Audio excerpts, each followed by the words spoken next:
দেখো বন্ধুরা, সবাই খেয়েছো মাছ, মাংস কষা, মটন কষা। আমি মাছ কষাবো, মাংসের মতন করে মাছ রান্না করব। তা আলাদা করে আমি কিছু দেখাবো না। এই যেখানে সব নিয়ে আছে, গরম মশলার থেকে নিয়ে পেঁয়াজ, রসুন, শুকনো লঙ্কা, তেজপাতা সব দিয়ে আছে। আমি বেটে নেবো সব। দেখো সব কিছু একসঙ্গে নিয়েছি, আমি একবারে বেটে নেবো। বারবার আমি আলাদা করে দেখাতে পারবো না। এখন একটা হলুদ দিয়ে দিলাম, ধনিয়া গুঁড়ো দিলাম, মশলা সব কিছু বাটা আছে। এই যে আমি এগুলো সব দিয়ে দেবো এর মধ্যে।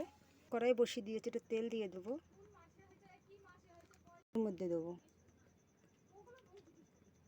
কড়াই একটু তেল না দিলে লেগে যাবে, ওই জন্য একটু তেল দিয়ে দিলাম। গুঁড়ো দিয়েছি, লবণ লবণ দিয়েছি 2 চামচ। সব এবার মাখিয়ে নেবো। ভুলেই গেছি, কটা রসুনও দিয়ে দেবো এর মধ্যে।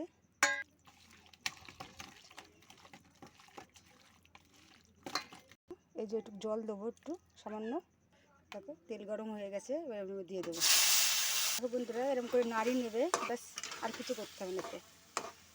বন্ধুরা, সামান্য একটু জল দেবো, সামান্য একটু জল দেবো। দেখো, ব্যাস 5 মিনিটের জন্য ঢাকা দিয়ে দেবো। দেখো বন্ধুরা, হয়ে গেছে মাছ কষা। এবার আমি বন্ধ করে দেবো। দেখো, বন্ধ করে দেবো।